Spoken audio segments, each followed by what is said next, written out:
తెలంగాణలో మున్సిపల్ ఎన్నికల నగారా మోగనుంది. రాష్ట్రంలో మున్సిపల్ ఎన్నికల నిర్వహణకు సంబంధించి కీలక అడుగు పడింది.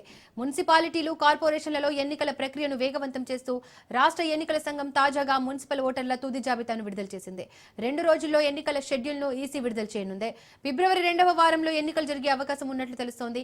రాష్ట్ర వ్యాప్తంగా పట్టణ ప్రాంతాల్లో ఓటర్ల వివరాలను వెల్లడించింది. మొత్తం ఓటర్ల సంఖ్య 51,92,220గా నమోదైంది. పురుషులు 25 లక్షలు కాగా మహిళలు 26 లక్షలుగా ఉన్నారు.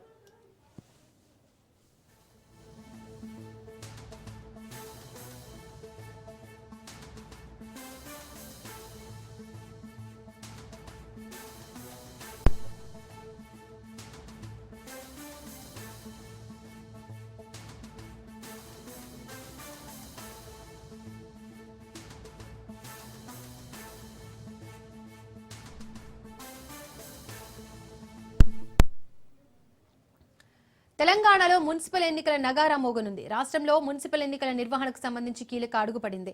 మున్సిపాలిటీలు, కార్పొరేషన్లలో ఎన్నికల ప్రక్రియను వేగవంతం చేస్తూ రాష్ట్ర ఎన్నికల సంఘం తాజాగా మున్సిపల్ ఓటర్ల తుది జాబితాను విడుదల చేసింది. 2 రోజుల్లో ఎన్నికల షెడ్యూల్ను ఈసీ విడుదల చేయనుంది. ఫిబ్రవరి 2వ వారంలో ఎన్నికలు జరిగే అవకాశం ఉన్నట్లు తెలుస్తోంది. రాష్ట్ర వ్యాప్తంగా పట్టణ ప్రాంతాల్లో ఓటర్ల వివరాలను వెల్లడించింది. మొత్తం ఓటర్ల సంఖ్య 51 లక్షలుగా ఉంది. పురుషులు 25 లక్షలు కాగా మహిళలు 26 లక్షలుగా ఉన్నారు.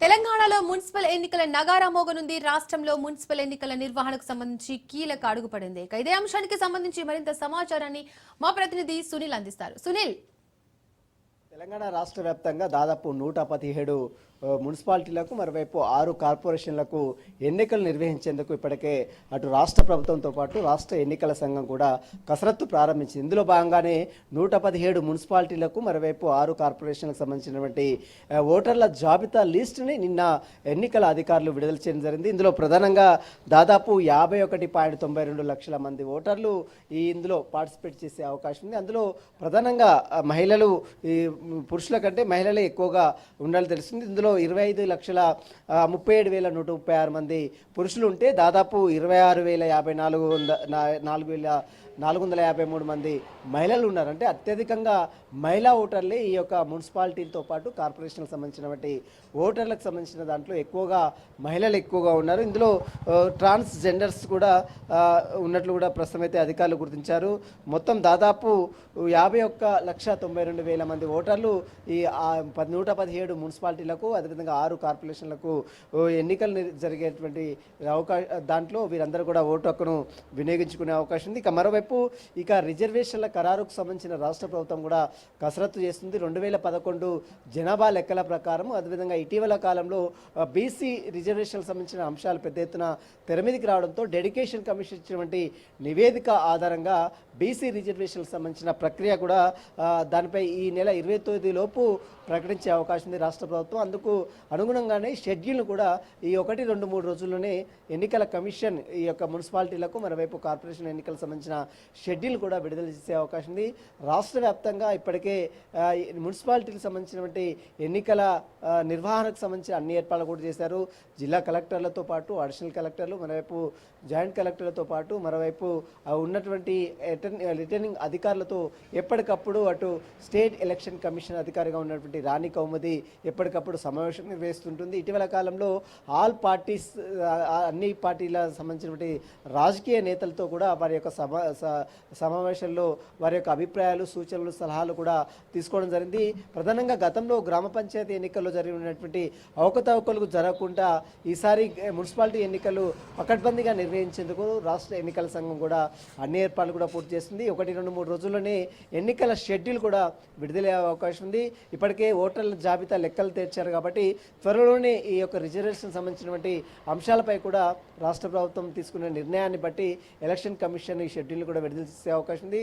ఈ నెల 29 లోపు ఈ యొక్క రిజర్వేషన్లకు సంబంధించిన అంశాలపై కూడా రాష్ట్ర ప్రభుత్వము ఖరారు చేసే అవకాశం ఉంది. ఇక ఈ నెల 16 నుంచి ముఖ్యమంత్రి రేవంత్ రెడ్డి జిల్లాల పర్యటన మున్సిపాలిటీలో జరిగిన ఎన్నికల సందర్భంగా 16వ తేదీన ఆదిలాబాద్తో పాటు మరోవైపు ఈ నెల 18వ తారీఖున వరంగల్ ఖమ్మంలో భారీ బహిరంగ సభకు ఏర్పాటు కూడా ఇప్పటికే శ్రీకారం చుట్టాడు. దానికి సంబంధించినటువంటి అన్ని ఏర్పాట్లు కూడా అటు రాష్ట్ర కాంగ్రెస్ పార్టీ నేతలు చూస్తున్న పరిస్థితి. గతంలో గ్రామ పంచాయతీ ఎన్నికల్లో ఏదైతే విజయడంకా మోగించారో అదే తరహాలో ఇప్పుడు జరగబోయేటటువంటి మున్సిపాలిటీలు మరోవైపు కార్పొరేషన్ ఎన్నికల్లో కూడా అదే తరహాలో విజయం సాధించాలనేటువంటి ఆశాభావంతో అటు రాష్ట్ర ప్రభుత్వము రాష్ట్ర కాంగ్రెస్ పార్టీ ముందడుగు వేస్తున్న పరిస్థితి. మరోవైపు అధికార పార్టీకి గట్టిగా ధీటుగా సమాధానం చెప్పేందుకు బీఆర్ఎస్ పార్టీ కూడా తమ నియోజకవర్గాల్లో ఇప్పటికే పర్యటనలు కూడా అటు బీఆర్ఎస్ వర్కింగ్ ప్రెసిడెంట్ కేటీఆర్ కూడా ఇప్పటికే పర్యటన చేస్తున్నాడు. ఇటీవల కాలంలో ఖమ్మం అదేవిధంగా సిరిసిల్ల చాలా ప్లేసెస్లో అతను కూడా విజిట్ చేస్తున్నారు.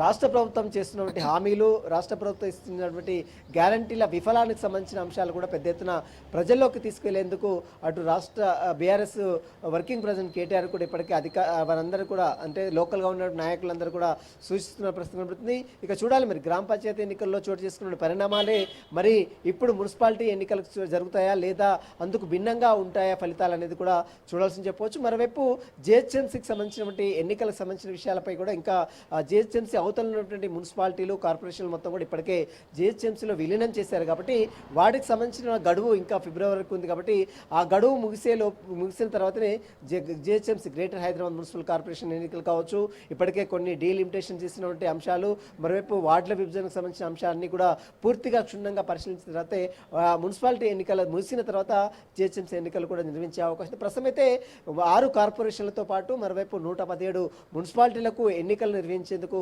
రాష్ట్ర ఎన్నికల సంఘం కూడా సర్వం సిద్ధమైంది. ఇప్పటికే దానికి సంబంధించినటువంటి ఓటర్ల జాబితాను కూడా సిద్ధం చేసింది. దాదాపు 51 లక్షల మంది ఓటర్లు ఉన్నట్లు కూడా ఇప్పటికే స్టేట్ ఎలక్షన్ కమిషన్ కూడా ఆ లెక్కలు తెలిసింది కాబట్టి త్వరలోనే ఎన్నికల షెడ్యూల్ కూడా విడుదలయ్యే అవకాశం ఉంది. 1-2-3 రోజుల్లోనే రిజర్వేషన్లకు సంబంధించిన ఖరారు కావచ్చు. మరోవైపు ఈ నెల 29 లోపు రాష్ట్ర ప్రభుత్వము ఈ రిజర్వేషన్లు 2011 జనాభా లెక్కల ప్రాతిపదికన రిజర్వేషన్కి సంబంధించిన అంశాలపై కూడా పూర్తిగా రాష్ట్ర ప్రభుత్వం ఎన్నికల కమిషన్కి విధించే అవకాశం ఉంది. తర్వాత 1-2-3 రోజుల్లోనే ఈ యొక్క మున్సిపాలిటీలకు మరోవైపు కార్పొరేషన్లు కూడా ఎన్నికల షెడ్యూల్ కూడా విడుదలయ్యే అవకాశం ఉంది. Deepika. Right Sunil, thank you.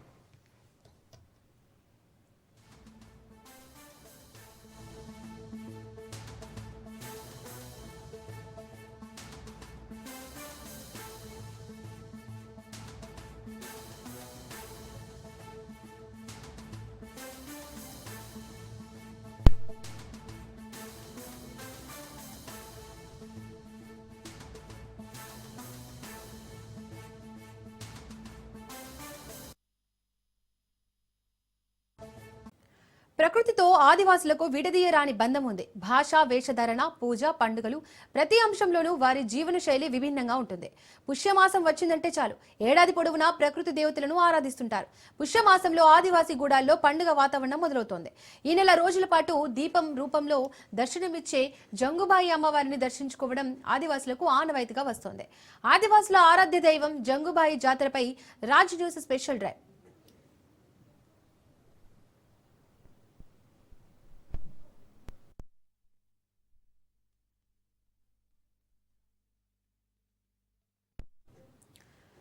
ఆదివాసుల ఆరాధ్య దైవం కోట్లాది మంది గిరిజనుల నమ్మకం జంగుబాయి జాతర.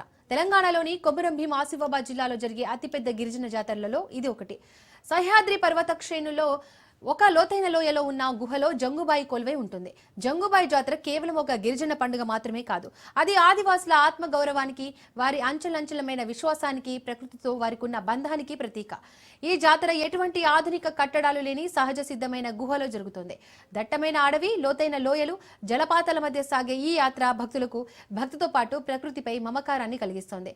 విగ్రహ ఆరాధన కంటే శక్తి స్వరూపంగా భావించే శిలనే ఇక్కడ పూజిస్తారు.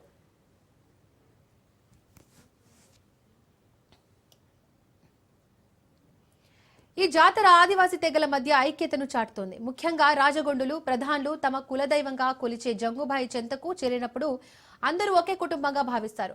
వివిధ రాష్ట్రాల తెలంగాణ, మహారాష్ట్ర, ఛత్తీస్గఢ్, మధ్యప్రదేశ్ గిరిజనులు ఇక్కడ కలుసుకుని తమ సంస్కృతి సంప్రదాయాలను పంచుకుంటారు. జంగుబాయిని ఆదిశక్తిగా, కన్యకా దేవతగా భక్తులు నమ్ముతారు. గిరిజన పురాణాల ప్రకారం ఆమె గిరిజన తెగలకు ఆపదల నుండి రక్షించి వారికి జీవన విధానాన్ని మార్చిన తల్లి.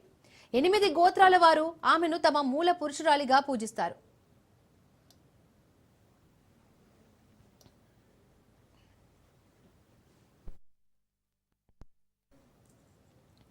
జంగుబాయి జాతరలో భక్తులు నియమాలు పాటిస్తారు. సాధారణంగా గిరిజన జాతరల్లో జంతు బలులు ఉంటాయి, కానీ జంగుబాయి జాతరలో జంతు బలులు ఉండవు. కేవలం జొన్న రొట్టెలు, పప్పు, బెల్లం వంటి సాత్విక ఆహారాన్ని మాత్రమే నైవేద్యంగా పెడతారు. జాతరకు వెళ్లేవారు కొత్త వంట పాత్రలు, కొత్త బట్టలు తీసుకెళ్తారు. భక్తులు అడవి దారిలో ముళ్ళు, రాళ్లు ఉన్నప్పటికీ అమ్మవారిపై భక్తితో పాదరక్షలు లేకుండా నడుస్తారు.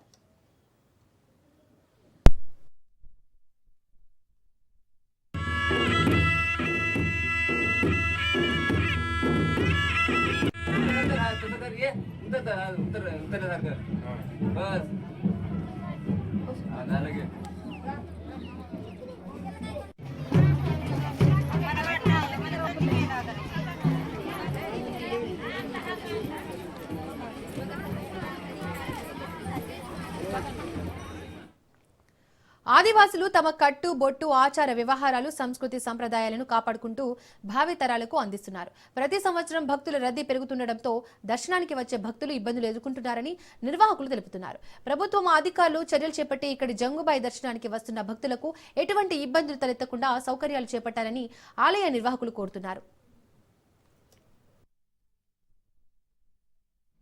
గోండ్ తెగకు ఆరాధ్య దైవంగా జంగోబాయి, ఆ జంగోబాయి దేవస్థానము తెలంగాణ రాష్ట్రంలోని కుమ్రం భీం జిల్లా కేరేమేరి మండలము కోటపందిలో ఉంటుంది. చాలామంది జంగోబాయి దీక్షలు వేస్తారు. అలాగే ఏదైతే 6వ సగలో సార్పే సగ 8 ఇండ్లకు అది ఇలవేల్పు. గోండు కులానికి వంశదేవత, కులదేవత. కానీ ఈ జంగోబాయి పూజ ఆరాధించిన వాళ్ళు అన్ని రకాల మంచి అవుతారు. ధనధాన్యం ఉంటుంది, పుత్ర సంతానం ఉంటుంది. అందుకని మా వాళ్ళు కొత్తగా పెళ్ళైన వారు అక్కడ భేటీకి పోతారు. అంటే చనిపోయిన వాళ్లకు తూము పూజ అనేది చేస్తారు. ఇది ఆ సార్పే సగ వాళ్లకు పెరసపేన్ మాదిరి ఉంటుంది అన్నట్టు. ఆదివాసుల ఆరాధ్య దైవం జంగుబాయి దర్బార్కి ఆదివాసులు నైతికంగా వస్తున్నటువంటి సంస్కృతి సంప్రదాయాలతో ఆదివాసులు ఎక్కువ శాతం జంగుబాయి జాతరకు వస్తూ ఉంటారు. అక్కడ ప్రభుత్వ పరంగా కావచ్చు, కేంద్ర ప్రభుత్వం కావచ్చు, అన్ని సౌకర్యాలు కల్పించే దిశగా ముందుకు సాగుతూ ఉన్నాయి. ఇప్పటికే దశ ప్రోగ్రాంలో కూడా స్థానిక కలెక్టరు, ఆసిఫాబాద్ కలెక్టర్ కూడా నిర్దేశంగా మీటింగ్లో సమావేశం ఏర్పాటు చేయడం జరిగింది. అలా 1 నెల క్రితం చెప్పులు లేకుండా పాదయాత్రన వస్తున్నటువంటి ఆదివాసులకు సౌకర్యాలు కల్పించే దిశగా కలెక్టర్ గారే కావచ్చు, ప్రభుత్వమే కావచ్చు దృష్టి సారించాలనేసి ఆదివాసుల తరఫున మేము కోరుతా ఉన్నాం. స్వతంత్రం వచ్చినప్పటి నుండి కూడా ఆదిలాబాద్ జిల్లా అంటేనే ఆదివాసుల జిల్లా. ఇవాళ ఆదిలాబాద్ జిల్లా 4 జిల్లాలుగా విభజించింది. కుమ్రం భీం జిల్లాలో జోడేఘాట్, అప్పుడు జంగల్ జమీన్ కోసం అసలు ఆయన కుమ్రం భీం జిల్లా. ఇది కూడా కుమ్రం భీం జిల్లాలో ఉంది. అది అట్ ద సేమ్ టైం మా జంగుబాయి జాతర కూడా మా ఆదివాసుల ఆరాధ్యం ఏదైతే జాతర స్టార్ట్ అవుతుందో సోదరులందరూ, అదేవిధంగా గిరిజనేతలు కూడా పెద్ద ఎత్తున అందరూ వచ్చి జాతరను విజయవంతం చేయాలి. అదే మా ఆదివాసుల ఆరాధ్య దైవాలు ఏది ఉన్నా కూడా ఆదివాసులు తప్పకుండా వాళ్ళు ఒక పెద్ద చిత్తంతో మాకు మంచి జరగాలనే ఒక కాన్సెప్ట్ తోటి మా పూజలు జరుగుతాయి. కాబట్టి మా ఆదివాసుల దైవమైన జంగుబాయి జాతరని విజయవంతం చేయాలని ఈ సందర్భంగా మేము కోరుకుంటున్నాం. సంక్రాంతి అనగానే ఆంధ్రప్రదేశే గుర్తొస్తోంది. అందులో గోదావరి జిల్లాలో ఆ కళే వేరండి. ఆ గొప్పతన మాటల్లో చెప్పేది కాదంటే నమ్మండి. గంగిరెద్దులు, హరిదాసులు, కోడిపందాలు, రంగవల్లులు, పతంగులు, గొబ్బెమ్మలు, అబ్బబ్బా ఒకటి కాదండి. వీటన్నిటిలో ఒక ప్రత్యేకత ఉందండోయ్. అదేనండి సంక్రాంతి పిండి వంటలు. అందున గోదావరిల రుచులు వేరే లెవెల్. మరి ఆ పిండి వంటలు ఒక్కొక్కటి ఒక్కొక్క స్పెషల్, దేనికదే సెపరేట్. ఆ టేస్టే వేరప్ప. మరెందుకు ఆలస్యం, అవేంటో వాటి ప్రత్యేకతలేంటో ఒక్కొక్కటిగా చూసేద్దాం.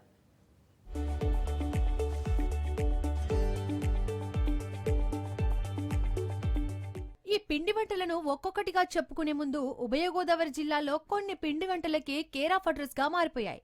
వాటిలో ముఖ్యంగా ఆత్రేయపురం పూతరేకులు, తాపేశ్వరం మడత కాజాలు, కాకినాడ కోటయ్య కాజాలు, కండ్రిగ పాలకోవా, నగరం గరాజీలు, నార్కెడి మిల్లి పచ్చళ్ళు. ఇలా ఒకటి కాదు, ఒక్కొక్క ప్రాంతంలో ఒక్కొక్క పిండి వంట ప్రసిద్ధి. వీటితో పాటు సంప్రదాయ పిండి వంటలకు కొదవలేదు. సున్నుండలు, అరిసెలు, బూరెలు, కజ్జికాయలు, బొబ్బట్లు, గవ్వలు, చంద్రకళలు, కొబ్బరి బూరెలు, ఇలా ఎన్నో వెరైటీస్ ఉన్నాయి. ఇవన్నీ స్వీట్స్ అయితే హాట్ గా చెప్పాలంటే జంతికలు, చక్కినాలు, చకోడీలు, కారపూస, కారపు బూందీ, మురుకులు, కారపు చక్రాలు, ఇలా ఎన్నెన్నో వెరైటీలున్నాయి.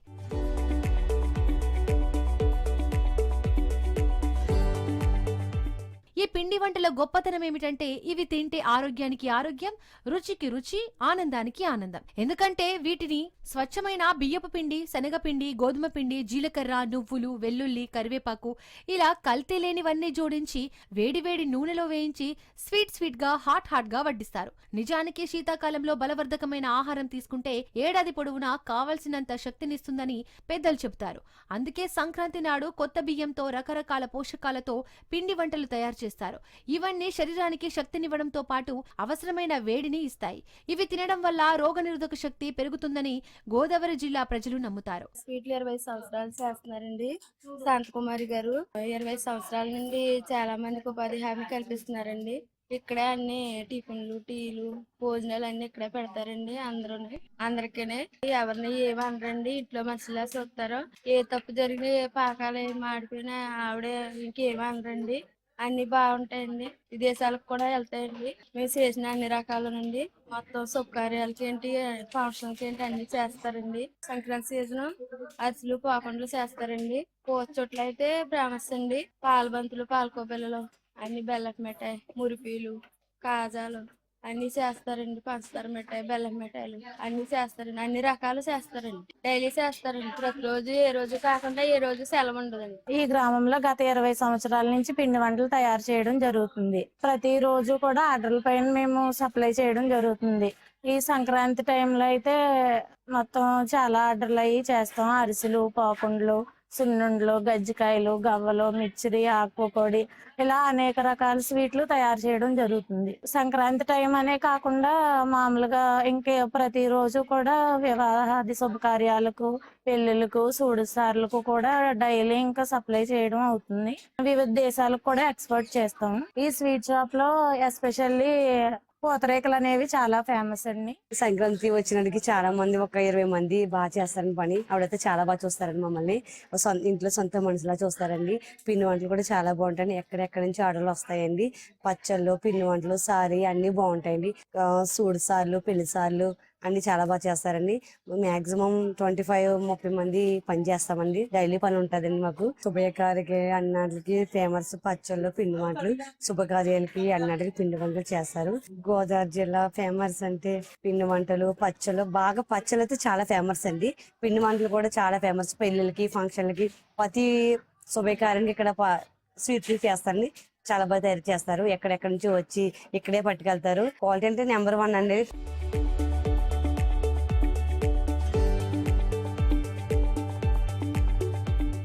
గోదావరి జిల్లాల ట్రేడ్ మార్క్ పిండి వంటలున్నాయి. వాటిలో ఆత్రేయపురం పూతరేకులు ఫేమస్. ఇవిప్పుడు ఆల్ ఓవర్ ఇండియా మాత్రమే కాదు, ప్రపంచమంతా చుట్టేస్తున్నాయి.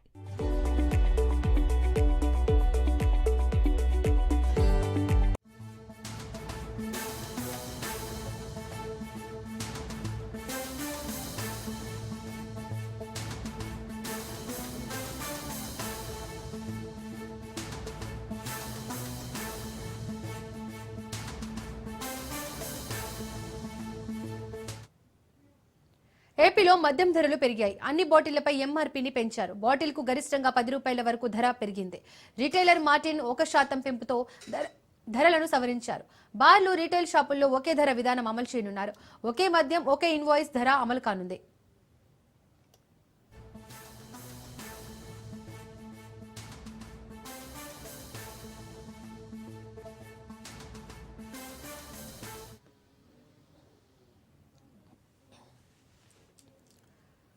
రైట్, ఇక ఏపీలో మద్యం ధరలు పెరిగాయి. అన్ని బాటిళ్లపై ఎంఆర్పీని పెంచారు. బాటిల్కు గరిష్టంగా 10 రూపాయల వరకు ధర పెరిగింది. రిటైలర్ మార్టిన్ 1% పెంపుతో ధరలను సవరించారు. బార్లు, రిటైల్ షాపుల్లో ఒకే ధర విధానం అమలు చేయనున్నారు. ఒకే మద్యం ఒకే ఇన్వాయిస్ ధర అమలు కానుంది. ఇక దీనికి సంబంధించి మరింత సమాచారాన్ని మా ప్రతినిధి సంతోష్ అందిస్తారు. సంతోష్, ఏపీలో మద్యం ధరలు పెంచుతూ కూడా ఇటు ప్రభుత్వం ఉత్తర్వులు జారీ చేయడం కూడా జరుగుతోంది. ఏదైతే 99 రూపాయల బాటిల్ మినహా ఇక మిగిలిన వాటిపై కూడా 10 రూపాయలు పెంచుతూ కూడా ఇటు ప్రభుత్వం అయితే నిర్ణయం తీసుకోవడం కూడా జరుగుతోంది. ఎందుకంటే ఏపీలో ఇప్పటికే బార్లపై విధించినటువంటి అదనపు రిటైల్ ఎక్సైజ్ ట్యాక్స్ ఏదైతే ఉందో దానికి సంబంధించి ఇటీవలే జరిగినటువంటి కేబినెట్ లో దాన్ని ఉపసంహరణ తీసుకుంటూ కూడా నిర్ణయం తీసుకున్నటువంటి నేపథ్యంలోనే ఇక బాటిల్ పై కూడా 10 రూపాయలు పెంచుతూ కూడా నిర్ణయం తీసుకోవడం కూడా జరుగుతోంది. అయితే ఎంఆర్పీలో ఉన్నటువంటి బీర్ వైన్ బాటిల్ మినహా మిగతా వాటిపై కూడా ఇటు ఈ యొక్క పెంచుతూ 10 రూపాయలు పెంచడం కూడా జరుగుతూ ఉంది. అయితే ఐఎంఎఫ్ఎల్ అదేవిధంగా ఎఫ్ఎల్ 99 రూపాయల బీర్ వైన్ సహా రిటైల్ మార్జిన్ పై కూడా 1% పెంచడానికి కూడా ఇటు ప్రభుత్వం నిర్ణయం తీసుకోవడం కూడా ఇప్పుడు ఈ యొక్క ఉత్తర్వులో ఉండడం కూడా జరుగుతోంది. అంటే తాజాగా దీని వల్ల చూసుకున్నట్లయితే కనుక సంవత్సరానికి 1191 కోట్ల వరకు కూడా ఇటు అదనపు ఆదాయం అయితే రానున్నట్టు కూడా తెలుస్తోంది. ఇప్పటికే ఈ యొక్క నిర్ణయం సంక్రాంతి నుంచి తీసుకున్నటువంటి నేపథ్యంలోనే ఇటు మందు బాబులకి అయితే కనుక చుక్కెదురైనటువంటి పరిస్థితులు కూడా కనబడతా ఉన్నాయి. అయితే ఇప్పటికే ఇటు బార్లకి అదేవిధంగా షాపులకి ఒకే రకమైనటువంటి మద్యం ఉత్పత్తులపై కూడా వేరు వేరు ధరలు ఉన్నటువంటి నేపథ్యంలోనే ఈ ధరలు ఈక్వల్ చేసేందుకు కూడా ఇటు అదనపు రిటైల్ ఎక్సైజ్ పన్ను అనేది కూడా ఉపసంహరిస్తున్నట్టు కూడా ఇటు ప్రభుత్వం నుంచి వస్తున్నటువంటి సమాచారం. అయితే ఈ మేరకు కూడా ఇటు అదనపు డబ్బులు పెంచి ఇటు ఏదైతే అదనపు ట్యాక్స్ తగ్గించిన అనంతరం కూడా 10 రూపాయలు పెంచినటువంటి పరిస్థితుల్లో ఇప్పుడు ఏదైతే ఈ బార్లకి షాపులకి ఇప్పుడు ఒకే రకమైనటువంటి మద్యం ధరలు అనేది కూడా ఉండనున్నట్టు కూడా తెలుస్తా ఉంది. Deepika. Right Santosh, thank you.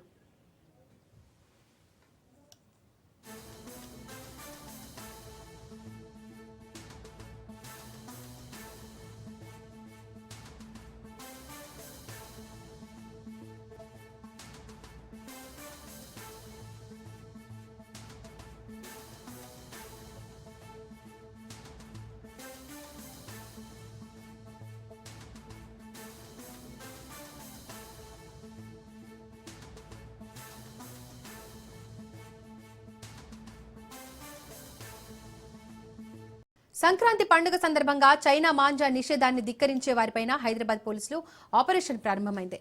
నిషేధం ఉన్న అమ్మకాలు అడ్డం పడకపోవడం, గాయాలు, ప్రాణ నష్టం పెరుగుతుండడం పోలీసులను కఠిన చర్యలకు దారితీస్తోంది. నగరమంతటా ప్రత్యేక దళాలను ఏర్పాటు చేసి షాపులు, గోదాములు, స్టాక్ పాయింట్లు, ఆన్లైన్ డెలివరీ నెట్వర్క్లపై ఆకస్మిక దాడులు చేస్తున్నారు. ఎక్కడ చైనా మాంజా కనిపించినా నేరుగా చర్యలు తప్పవని అధికారులు స్పష్టం చేస్తున్నారు.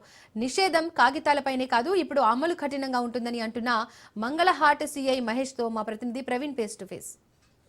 అయితే సంక్రాంతి వచ్చిందంటే చాలు చిన్న పెద్ద తేడా లేకుండా కైట్ ఫెస్టివల్స్ నిర్వహిస్తూ ఉంటారు. కాబట్టి గాలిపటాలు ఎగిరేసేటప్పుడు కూడా ఈసారి స్ట్రిక్ట్గా కొన్ని ఆదేశాలు కూడా జారీ చేస్తున్నారు. ఇటు పోలీస్ శాఖ నుండి కూడా ఆదేశాలు స్పష్టంగా జారీ అవుతున్న నేపథ్యంలో ఇటు హైదరాబాద్ కమిషనర్ సిపి సజ్జనార్ ఆదేశాల మేరకు మొత్తం టోల్గా ఎక్కడ కూడా అయితే చైనా మాంజా విక్రయించకుండా ప్రతి షాపులలో కూడా చెక్ చేస్తున్నారు. మనతో పాటు మంగళ సిఐ సార్ ఉన్నారు, మహేష్ సార్ ఉన్నారు, మాట్లాడించే ప్రయత్నం చేద్దాం. సార్ చెప్పండి సార్, అదే ఎక్కడ కానీ షాపులు చాలా ఉంటాయి, ఇక్కడ చాలా మంది వస్తూ ఉంటారు కాబట్టి అయితే చైనా మాంజా పైన గట్టిగా నిఘా పెట్టింది పోలీస్ శాఖ, ఇప్పటికే జప్తు కూడా చేశారు. ఏ విధంగా నడుస్తుంది సార్? అందరికీ నమస్కారం. మంగళాటు పోలీస్ స్టేషన్ తరఫున governor Sajjanar sir CP Hyderabad గారి ఆదేశాల మేరకు DCP Chandramohan sir and ACP and sir ఆధ్వర్యంలో మంగళాట్ పోలీస్ స్టేషన్ తరఫున ఉధృతంగా దాడులు నిర్వహించడం జరుగుతుంది. ఇప్పటివరకు ఒక 35 కేసులు ఎఫ్ఐఆర్ రిజిస్టర్ చేయడం జరిగింది. దాంట్లో ఒక 50 మంది వరకు పర్సన్స్ని అరెస్ట్ చేసి దాదాపు ఒక 2800 వరకు మనం బాబిన్స్ను ప్రొహిబిటెడ్ చైనీస్ మాంజాని అది సీజ్ చేయడం జరిగింది. దీంట్లో ఏంటంటే అందరికీ ఇప్పటివరకు ఒక 20 మెంబర్స్ వరకు బైండ్ ఓవర్స్ చేయడం జరిగింది. బైండ్ ఓవర్స్ని దీంట్లో రిపీటెడ్ అఫెండర్స్ని ఫైండ్ అవుట్ చేసి వాళ్ళ మీద షీట్స్ ఓపెన్ చేయడానికి ప్రస్తుతం సార్ ఆదేశాలు ఇచ్చారు. మేము దాన్ని ఫైండ్ అవుట్ చేస్తున్నాం. ఎవరెవరైతే రిపీటెడ్ అఫెండర్స్ ఉన్నారో వాళ్ళకి మీద షీట్స్ ఓపెన్ చేస్తాం. సో ధూల్పేట అనగానే మనకి అంటే ఫ్యూచర్ గత చాలా సంవత్సరాల నుంచి కూడా మాంజాలకు కానీ లేకపోతే కైట్స్ ఫెస్టివల్కి చాలా ఫేమస్. కాకపోతే కొంతమంది యూత్ ఈ కైట్స్ తెగిపోవద్దు లేకపోతే కించ్ కట్ చేయాలన్న ఉద్దేశంతో దాన్ని కొంచెం ఇంట్రెస్ట్ చూపిస్తున్నారు. దానికి మనం చూస్తున్నారు, ఎక్కడ చూసినా కూడా ఫ్లెక్సీలు కానీ అవేర్నెస్ ప్రోగ్రామ్స్ కల్పించడం జరుగుతుంది. సో ప్రజలకు విజ్ఞప్తి ఏంటంటే మనం చేసే చర్య వల్ల ఒక ఇంట్లో విషాదం కావద్దు. నోటీసులకు వస్తున్నాయి 1-2 ఇట్లా ఇంజరీస్ జరిగిన ఉద్దేశం. ఆ ఇంజరీ పర్సన్ మన ఇంట్లో అయితే మన క్యాజువాలిటీ మన ఇంట్లో జరిగితే ఎంత బాధ ఉంటుంది. సో ఫెస్టివల్ని ఎంజాయ్ చేయాలి. సో లోకల్ మాంజాస్ని లేకపోతే లోకల్ థ్రెడ్స్ని చూసుకుంటే హార్మ్ఫుల్ ఉండదు. దీనివల్ల పక్షులకు కానీ మనుషులకు కానీ బైక్ రైడర్స్కి పాదచారులకి ఈ కాళ్ళలో పడి కింద పడిపోవటాలు, బండి మీద వెళ్తే మెడ కట్టుకోవటాలు అయ్యే అవకాశాలు ఉంటున్నాయి. మేము స్పెషల్ డ్రైవ్ ఇంకో విధంగా ఏం చేస్తున్నామంటే, ఇప్పుడు ఎవరైతే మనం కైట్స్ ఎగిరేస్తున్నారో ఆ ఎగిరేసే వాళ్ళకు కూడా మా బీసీ పెట్రోల్ కార్డ్స్ ఎగిరేసే వాళ్ళ కాడికి వెళ్ళి ఆ చైనా ప్రొహిబిటెడ్ చైనాదా లేదా లోకల్ మాంజా అయితే వాళ్ళకు చేయటం, అది ప్రొహిబిటెడ్ అయితే మనం సీజ్ చేసి వాళ్ళకి కౌన్సిలింగ్స్ ఇచ్చి మళ్ళీ నెక్స్ట్ టైం చేస్తే అఫెన్స్గా ట్రీట్ చేయబడదని కౌన్సిలింగ్స్ కూడా ఇవ్వడం జరుగుతుంది. అదేవిధంగా ఇప్పుడు మనం తెగిపోయిన గాలిపటాలు, దారాలు వైర్స్ మీద ఏలాడబట్టడం, చెట్ల మీద ఏలాడబట్టడం జరుగుతుంది. ఈ బైక్ రైడర్స్ వెళ్ళే క్రమంలో మెడకు తట్టుకునే అవకాశాలు ఉంటున్నాయి. కాబట్టి మేము స్పెషల్ డ్రైవ్ కావాలని ఎక్కడైతే దారాలు కనిపిస్తుంటాయో ఆ దారాలను ఫిజికల్ మొత్తం ఎండ్ వరకు రౌండప్ చేసి ముడేసి ఒక దగ్గర వేసి తగలబెట్టడం జరుగుతుంది. ఇప్పుడు మెయిన్గా చూసుకుంటే పండుగ దగ్గరకు వచ్చింది కాబట్టి ఇప్పుడే మొత్తం టోల్గా కూడా దొంగతనాన గిట ఇంత స్టిచ్ చేస్తుంటే గిట దొంగతనాన గిట వస్తుంది కాబట్టి వాళ్ళపైన ఎలా నిఘా పెట్టారు సార్? ఇప్పుడు మీరు మార్కెట్లో అబ్జర్వ్ చేయొచ్చు, మీరు పోయి డ్రైవ్ చేసుకోవచ్చు. ఎక్కడైనా చూసి ఇక్కడ అమౌంట్ ఇచ్చి పే చేసి తీసుకునే పరిస్థితి ఎక్కడ లేదు. వచ్చిన వాళ్ళని చూడటము, వాళ్ళకు ఒక హాఫ్ అన్ అవర్ వరకు వెయిట్ చేయించి అంత సెట్ అయితే ఉంటే వేరే లొకేషన్లో ఇచ్చి ఒకటి దొంగతనంగా అట్లా షార్ట్గా జరుగుతున్నాయి. దానికోసమే స్పెషల్గా ఈ 2-3 డేస్ సివిల్ డ్రెస్లో మఫ్టీలలో స్పెషల్ టీమ్స్ ఒక 4-5 టీమ్స్ను చేసేసి అలాంటి వాళ్ళని క్యాచ్ చేయడం జరుగుతుంది. ఇక్కడ చూడండి, ఎక్కడ ఇప్పుడు దాదాపు ఒక 200 షాప్స్ ఉంటాయి. ఎక్కడ కూడా ఒక అమౌంట్ పే చేసి తీసుకున్న పరిస్థితి ఏ షాప్లో ఉండదు. వాళ్ళు కూడా మనం చేసే చర్యలు రైట్స్ వల్ల వాళ్ళు కూడా మ్యాక్సిమం ప్యాకప్ అయ్యారు. ఈ 1-2 అట్లా జరుగుతుంటే వాళ్ళకి స్పెషల్గా సివిల్ డ్రెస్లో పెట్టి మనం చేస్తున్నాం. ఇది ఖచ్చితంగా ఒకవేళ అమ్మే వాళ్ళు కూడా దొంగతనాన్ని కూడా అమ్మితే వాళ్ళ పైన పీడీ యాక్ట్లు కూడా పెట్టేందుకు సిద్ధమవుతున్నామంటూ కూడా చెప్తున్నటువంటి పరిస్థితి చూస్తున్నాం. వీడియో జర్నలిస్ట్ వెంకటతో ప్రవీణ్, రాజ్ న్యూస్, హైదరాబాద్. రంగారెడ్డి జిల్లా బుద్వేల్లో అగ్ని ప్రమాదం జరిగింది. ప్లాస్టిక్ రీసైక్లింగ్ పరిశ్రమలో మంటలు ఎగిసిపడ్డాయి.